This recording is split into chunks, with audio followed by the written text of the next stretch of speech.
स्वागत है आपका देवभूमि समाचार में। मैं हूं आपके साथ और सीधे चलते पिथौरागढ़, जहां से हम पुष्कर सिंह धामी लाइव क्या कुछ करें, चलिए आपको सुनाते हैं।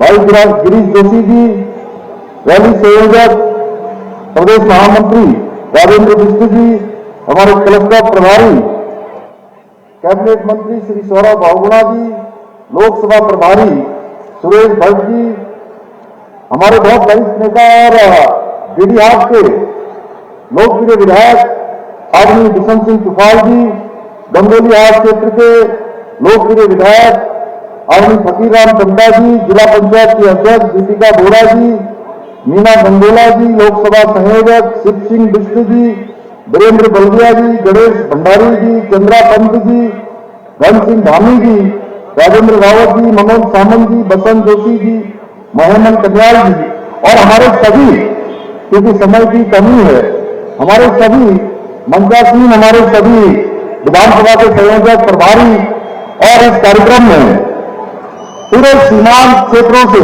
आए हुए सभी हमारे बड़े बुजुर्ग, सभी उपस्थित, मेरे नौजवान साथियों उपस्थित, हमारे पत्रकार मित्रों एवं सहायकार बंधुओं, मैं सबसे पहले तो इस सीमांत क्षेत्र में भारतीय जनता पार्टी के राष्ट्रीय अध्यक्ष, हम सबके प्रेरणा स्रोत आदरणीय जगत प्रकाश नड्डा जी का इस सीमांत क्षेत्र पर आने पर, इस वीर भूमि, देवभूमि पिथौरागढ़ में आप सबकी तरफ से हार्दिक स्वागत करता हूं, हार्दिक अभिनंदन करता हूं। भाइयों बहनों, आदरणीय नड्डा जी के नेतृत्व में आज भारतीय जनता पार्टी अटक से लेकर कटक तक, कश्मीर से लेकर कन्याकुमारी तक लगातार संगठन का अपना विस्तार कर रही है। लगातार एक पन्ना प्रमुख से लेकर बूथ अध्यक्ष तक आपके मार्गदर्शन में बहुत प्रभावी तरीके से आज देश के अंदर काम हो रहा है। और मैं सच कहूं तो आज जिस स्तर पर हमारी पार्टी पहुंच रही है, जिस प्रकार से आज पार्टी का प्रचार प्रसार हुआ है, भारतीय जनता पार्टी के बिना भारतीय राजनीति की आज कल्पना भी नहीं की जा सकती है। ऐसे महान संगठन का अध्यक्ष होकर भी आदरणीय नड्डा जी जिस प्रकार सहजता से, सरलता से और डाउन टू अर्थ रहकर हम सभी कार्यकर्ताओं का, आम जनता का मार्गदर्शन करते हैं, जिस प्रकार से काम करते हैं, हम सबको उनसे प्रेरणा मिलती है। भाइयों बहनों, मुझे बहुत ज्यादा नहीं बोलना है, हम सब जानते हैं कि इस बार हमको आपने माननीय अध्यक्ष जी ने एक नारा दिया है कि अपनी बार 400 पार। ये केवल एक नारा नहीं है, ये नए भारत की, एक विकसित भारत की और मोदी जी की गारंटी की चाबी है। उस चाबी को हम सब लोगों ने संभाल कर रखना है। और उत्तराखंड की जो 5 लोकसभा सीटें हैं, भारतीय जनता पार्टी जीतने जा रही है। अब केवल प्रश्न यह है कि कौन सी सीट कितने वोटों से जीतने वाली है। भाइयों बहनों, कौन सी सीट का अंतर सबसे अधिक होने वाला है, यह प्रश्न है लोगों के बीच में। और पूरे देश में इस बार चर्चा इस बात की नहीं है कि सरकार किसकी बनने वाली है। सबको पता है कि सरकार मोदी जी की बनने वाली है, एनडीए की बनने वाली है, भारतीय जनता पार्टी की बनने वाली है। प्रश्न यह है कि 400 से कितनी अधिक सीटें जाने वाली हैं। इसलिए हम सब जानते हैं, हमारे प्रधानमंत्री जी का, हमारे राष्ट्रीय अध्यक्ष जी का उत्तराखंड देवभूमि से बहुत लगाव है हमेशा। और आप अनेक अनेक अवसरों पर, अनेक अनेक पिछले कई वर्षों से उत्तराखंड के अंदर संगठन के कामों के लिए आप लगातार उत्तराखंड आते रहे हैं। आप भली भांति उत्तराखंड को जानते हैं। इसलिए हम सबकी जिम्मेदारी है कि इस बार ऐतिहासिक मतों से हम यहाँ से अल्मोड़ा पिथौरागढ़ से हमारे लोकसभा के सांसद भाई अजय टंटा जी को भारी बहुमत से एक तरफा समर्थन देंगे। और वैसे भी आप देख रहे होंगे दूसरी पार्टियां आज कहीं मैदान पर दिखाई नहीं दे रही है। उनको यहाँ कोई टिकट लेने वाला भी नहीं था, इसलिए कि उन सबको पता था कि चुनाव का परिणाम क्या होने वाला है। चुनाव का परिणाम पहले से जानकर वो अब चुनाव के मैदान से बाहर चले गए हैं। लेकिन हमारी जिम्मेदारी है कि हम लोग थोड़ा सा भी शिथिलता न लाएं। और 19 अप्रैल को जिस दिन हमारा यहाँ मतदान होना है पहले चरण में, प्रातःकाल से ही सारे लोगों को हम मतदान केंद्रों तक ले जाने की जिम्मेदारी है, मतदान करने और कराने की जिम्मेदारी है। मुझे लगता है कि हम सब लोग यहां से प्रत्येक बहुमत से और उत्तराखंड की 5 सीटें यहां से जिताकर मोदी जी को तीसरी बार देश का प्रधानमंत्री बनाने में पूरा योगदान देंगे। अंत में मैं पुनः एक बार फिर से माननीय राष्ट्रीय अध्यक्ष जी का, आदरणीय नड्डा जी का तो पिथौरागढ़ से अभी आप सीएम धामी को सुन रहे थे और बढ़ते हैं आगे। बीजेपी राष्ट्रीय अध्यक्ष जेपी नड्डा उत्तराखंड दौरे पर है। 5 अप्रैल को हरिद्वार पहुंच रहे हैं, जिसको लेकर तैयारियां जोरों पर चल रही है। जेपी नड्डा हरिद्वार में संतों से मुलाकात करने के साथ साथ रोड शो और त्रिदेव सम्मेलन में भी शामिल होंगे। वहीं मायादेवी मंदिर प्रांगण में जेपी नड्डा के आने की तैयारी को लेकर काम किया जा रहा है। बता दें कि जूना अखाड़े में सभी 13 अखाड़ों के वरिष्ठ संतों के साथ बैठक करेंगे। जूना अखाड़ा के महासचिव हरिगिरी ने नड्डा के स्वागत को लेकर तैयारी पूरी होने की बात कही। उन्होंने कहा कि नड्डा से केदारनाथ और बद्रीनाथ में एम्स बनाए जाने की मांग भी करेंगे, जिस बाबत वह अपना एक पत्र भी उन्हें सौंपेंगे। हरिद्वार के और जितने भी देवी देवताएं हैं उनसे आग्रह होगा कि उनको मतलब पार्टी को और वो अपने कर्तव्य का निर्वाह कर सकें और फिर मतलब जो है उन्हें महारानी जगदम्बा, हरिद्वार के उत्तराखंड के समस्त देवी देवता उनकी हर मनोकामना पूरी करें, ऐसी मेरी प्रार्थना रहेगी। मंदिर पूजा करेंगे, संतों के साथ संवाद करेंगे, संतों का आशीर्वाद लेंगे, फिर रोड शो करेंगे आर्यनगर से ऋषिकुल तक। ऋषिकुल पे फिर जो हमारे त्रिदेव हैं बूथ स्तर के, वो पूरी लोकसभा के उन बूथ के अध्यक्ष हैं, बूथ के पालक हैं, शक्ति केंद्र के संयोजक हैं, शक्ति केंद्र के प्रभारी हैं, ऐसे हमारे सभी लोगों से। तो 2 दिवसीय प्रदेश दौरे पर बीजेपी राष्ट्रीय अध्यक्ष जेपी नड्डा है। पिथौरागढ़ में आज उन्होंने जनसभा को भी संबोधित किया। वहीं 5 अप्रैल को हरिद्वार पहुंचेंगे राष्ट्रीय अध्यक्ष जेपी नड्डा। और इसी खबर पर ज्यादा जानकारी के साथ हरिद्वार से विकास चौहान हमारे साथ जुड़ गए। विकास, 5 अप्रैल को हरिद्वार पहुंचेंगे राष्ट्रीय अध्यक्ष जेपी नड्डा। बीजेपी के राष्ट्रीय अध्यक्ष जेपी नड्डा 2 दिवसीय प्रदेश दौरे पर है। वहीं आज उन्होंने पिथौरागढ़ में भी जनसभा को संबोधित किया है। क्या जानकारी मिल रही है? देखिए, 2 दिन के दिवसीय दौरे पर जेपी नड्डा उत्तराखंड के दौरे पर हैं, जहां कल वो हरिद्वार पहुंचेंगे। हरिद्वार लोकसभा सीट से जो प्रत्याशी भाजपा के प्रत्याशी हैं त्रिवेंद्र सिंह रावत, उनके समर्थन में वो यहाँ पर एक रैली करेंगे, जिसके बाद कार्यकर्ताओं के साथ एक सम्मेलन है। वहां पर वो बूथ स्तर के जो भाजपा के जो कार्यकर्ता हैं उनके साथ बैठक लेंगे और इन सब से पहले वो यहाँ जो हरिद्वार की अधिशासी देवी कहा जाता है माया देवी, वहां पर दर्शन के लिए जाएंगे। और साथ ही जूना अखाड़े में जो 13 अखाड़े हैं वो उनके साथ, उनके जो वरिष्ठ संत हैं उनके साथ वो बैठक यहाँ पर करेंगे, आशीर्वाद संतों का लेंगे। तो कह सकते हैं कि यहाँ पर जो प्रचार के लिए जिस तरह से जेपी नड्डा यहाँ पर आ रहे हैं, तो बड़ी तैयारियां यहाँ पर हैं, क्योंकि रोड शो भी उनका होना है। आर्यनगर चौक से ये रोड शो शुरू होगा और जो ऋषिकुल ग्राउंड तक यहाँ पर चलेगा। तो कह सकते हैं 2 किलोमीटर का ये रोड शो यहाँ पर रहने वाला है, और जिसकी तैयारियां जहां भाजपा के स्तर पर लगातार की जा रही हैं।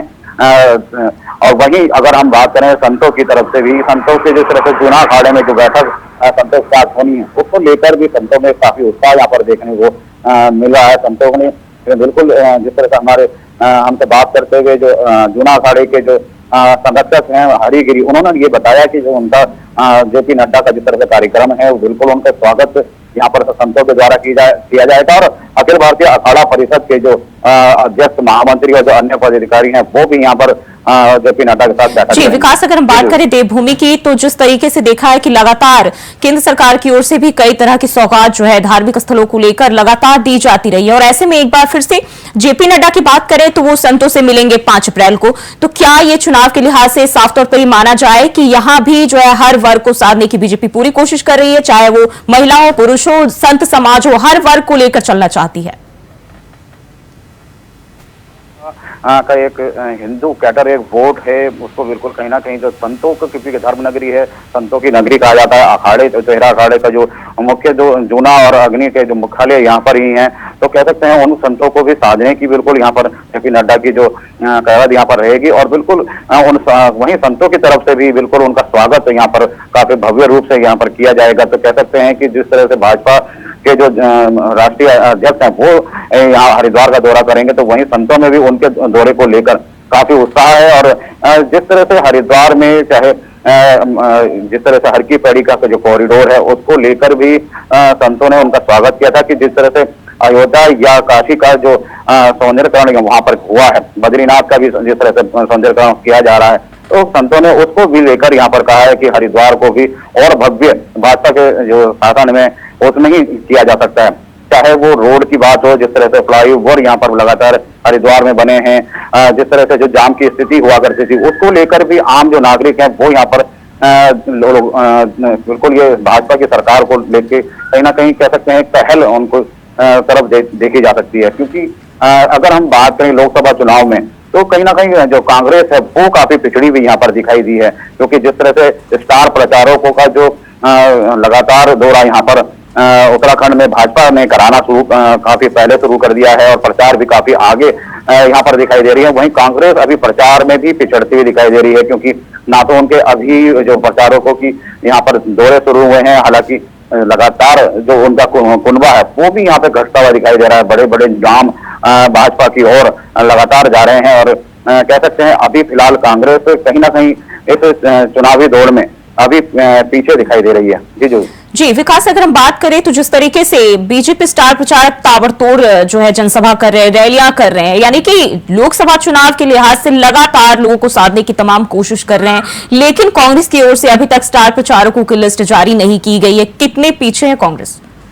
तो बिल्कुल पहले दिन से ही अगर हम हरिद्वार और नैनीताल की बात करें कि जिस तरह से नाम घोषणा करने में भी कांग्रेस ने काफी वक्त लगाया, वहीं भाजपा ने सबसे पहले अपने जो प्रत्याशी हैं वो यहाँ पर घोषित किया और उसके बाद जिस दिन से प्रत्याशी घोषित हुए हैं उसी दिन से उनका प्रचार यहाँ पर शुरू हो गया। वहीं अगर हम बात करें कांग्रेस की तो कांग्रेस ने एक तो सबसे आखिरी में अपने जो प्रत्याशी हैं उनका नाम घोषित किया और वहीं स्टार प्रचारकों की लिस्ट है अभी तक जारी नहीं हुई है। और क्योंकि कहा जा सकता है कि जो बड़े नाम भी कांग्रेस के हरिद्वार या उत्तराखंड में रहे हैं वो लगातार भाजपा की ओर जा रहे हैं। शायद यही वजह हो सकती है कि जो अभी जो फिलहाल ये बात करें, क्योंकि हरीश रावत ने भी जब स्टार प्रचारकों की बात उनसे पूछी गई तो उन्होंने कहा था कि हमारा कार्यकर्ता वो भी स्टार प्रचारक है, तो कह सकते हैं कि उस बात को हरीश रावत बिल्कुल टालते हुए यहाँ पर दिखाई दिए और कहीं ना कहीं इस कारण से भी जो कांग्रेस है वो अपने प्रचार में यहाँ पीछे भाजपा से दिखाई दे रही है। जी विकास, बहुत बहुत शुक्रिया आपका तमाम जानकारी के लिए। और बढ़ते हैं आगे, आगामी चुनाव के चलते बीजेपी ने चुनाव प्रचार के साथ कार्यक्रम की श्रृंखला भी बढ़ा दी है। बीजेपी प्रदेश अध्यक्ष महेंद्र भट्ट ने कहा कि बीजेपी का बूथ नेता पथ सभाओं के साथ बूथ स्तर पर 4 बैठक करेगा। वहीं उन्होंने कहा कि 6 अप्रैल को पार्टी स्थापना का दिन हर बूथ पर मनाया जाएगा। इस दिन माइक्रो डोनेशन की शुरुआत भी की जाएगी, जिसमें 5 रुपए से लेकर 2000 रुपए तक लोगों से देने की अपील की गई है। 9 अप्रैल को बीजेपी का हर कार्यकर्ता मतदान करने की अपील करेगा। 14 अप्रैल को डॉक्टर अंबेडकर की जयंती पर अनुसूचित जाति बाहुल्य क्षेत्र में कार्यक्रम किए जाएंगे।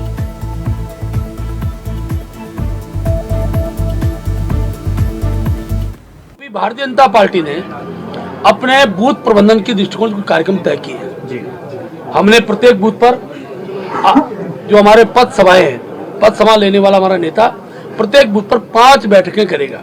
प्रातः 10 बजे से लेकर साढ़े 4 बजे तक की बैठकें होंगी। पहली बैठक हमारी जो हमारे बूथ की टोली है, हमारे बूथ के जो पन्ना प्रमुख हैं उनके साथ बैठक करने वाले हैं। हर व्यक्ति को पन्ना प्रमुख बनना है। मैंने भी आज अपने सोशल मीडिया में डाल दिया है, मैं भी अपने बूथ का पन्ना प्रमुख हूँ। पन्ना प्रमुख का ऐसा है कि मेरे पास 30 वोट है, 7 घर है, 7 घरों का वोट पोलिंग के दिन पोलिंग स्टेशन तक आ जाए, इसकी रणनीति को हमको तय करनी है। इसके साथ साथ हमने दूसरी बैठक उस बूथ पर जो नव मतदाता है, फर्स्ट टाइम वोटर्स है, उसके साथ हम बैठक करने वाले हैं। देहरादून नगर निगम ने वित्तीय वर्ष में राजस्व वसूली का 95% लक्ष्य पूरा कर लिया है। नगर निगम ने इस साल 7 करोड़ का टारगेट तय किया था। अपर नगर आयुक्त वीर सिंह बुदियाल ने जानकारी देते हुए कहा कि हमारा जो लक्ष्य था वह 7 करोड़ का था, जिसमें हमने 95% लक्ष्य हासिल कर लिया है। हमारे पास ऑफलाइन और ऑनलाइन के माध्यम से 57 करोड़ के रूप में राजस्व मिला। इसके साथ ही साथ प्रचार प्रसार के माध्यम से लोगों को नगर निगम की ओर से जागरूक भी किया जाता है ताकि वह समय पर अपना टैक्स जमा कर दें। तो नगर निगम का लक्ष्य जो है पूरा होता हुआ दिखाई दे रहा है। 95% की राजस्व की वसूली हुई है।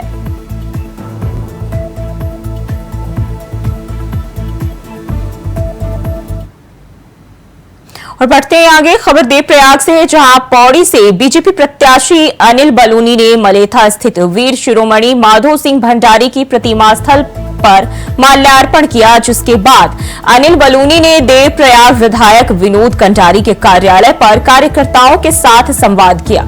इस अवसर पर स्थानीय विधायक विनोद कंडारी, देवप्रयाग विधानसभा के कार्यकर्ता और कई पदाधिकारी भी मौजूद रहे।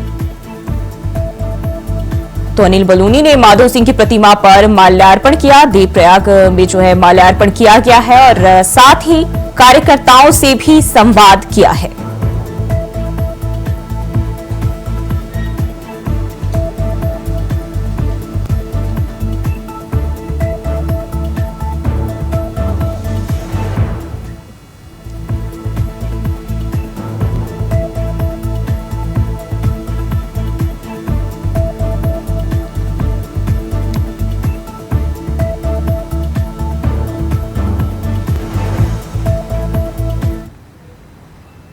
और वहीं गिरी जिला के शकुनी धार के पास एक पिकअप अनियंत्रित होकर दुर्घटना का शिकार हो गया। घटना की सूचना मिलने के बाद तुरंत जिला नियंत्रण कक्ष टिहरी ने एसडीआरएफ को सूचित किया। घटना की जानकारी देते हुए बताया कि पिकअप में 2 व्यक्ति सवार थे, जो ऋषिकेश से सब्जियां लेकर श्रीनगर जा रहे थे। अचानक पिकअप अनियंत्रित होकर 200 मीटर खाई में गिर गई, जिसमें एक व्यक्ति पिकअप से कूद गया था, वहीं दूसरे की खाई में गिरने से मौत हो गई। शव को खाई से स्ट्रेचर से लाकर जिला पुलिस को सौंप दिया गया है।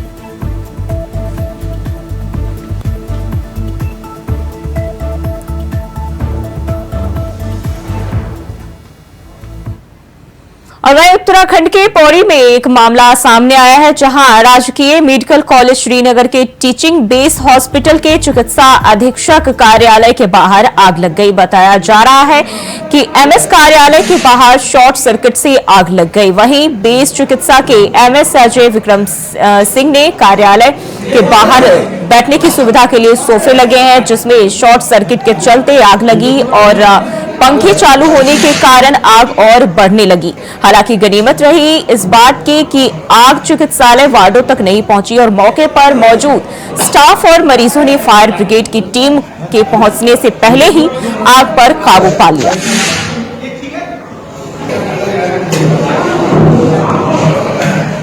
मुझे सूचना आई कि बेस चिकित्सालय के चिकित्सा अधीक्षक कार्यालय में आग लग गई है, तो हम सभी लोग तुरंत एक्टिव हुए और यहाँ आकर देखा कि शॉर्ट सर्किट से आग लगी हुई थी और कोई बहुत ज़्यादा नुकसान नहीं हुआ है। अंदर आके जब देखा तो धुआं बहुत हो रखा था। तो हम लोगों ने सारे जितने कर्मी हैं प्लस हमारे जो सुरक्षा गार्ड्स हैं, सभी लोगों ने बहुत एक्टिव होकर के उस आग पर काबू पाया और बाद में देखा कि एक पुराना सोफा रखा हुआ था, जो तारों में जो शॉर्ट सर्किट हुआ वो चिंगारी गिरी होगी, वो शायद सोफे पे गिरी है और सोफा ही जला है।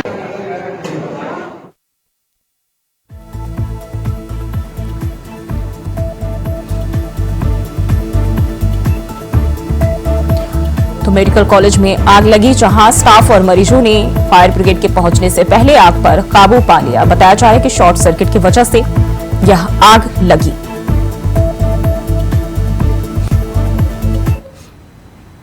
और बीजेपी के स्टार प्रचारक और मुख्यमंत्री पुष्कर सिंह धामी इन दिनों प्रदेश की हर विधानसभा का दौरा कर रहे हैं और लोकसभा चुनाव के तहत पार्टी प्रत्याशियों के पक्ष में जनता से मतदान करने की अपील कर रहे हैं। मुख्यमंत्री पुष्कर सिंह धामी ने अपने दौरे के दौरान चुनावी जनसभाओं में कांग्रेस पार्टी पर जमकर निशाना साधा। सीएम ने कहा कि कांग्रेस ने देश में तुष्टीकरण और भ्रष्टाचार को बढ़ावा देने का काम किया है। साथ ही सीएम धामी ने कहा कि जन जन के अभूतपूर्व समर्थन से अब की बार 400 पार निश्चित है।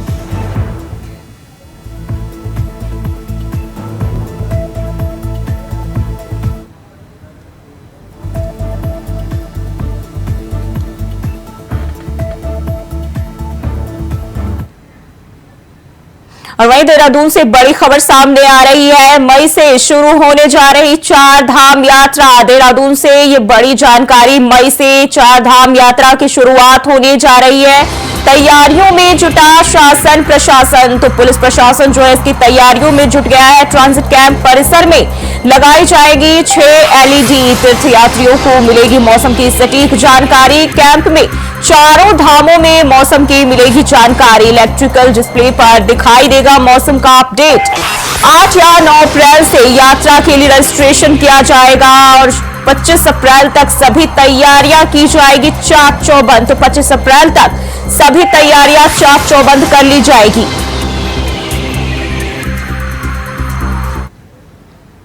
और देवभूमि समाचार में फिलहाल के लिए बस इतना ही। खबरों के लिए बने रहिए इंडिया वॉइस के साथ।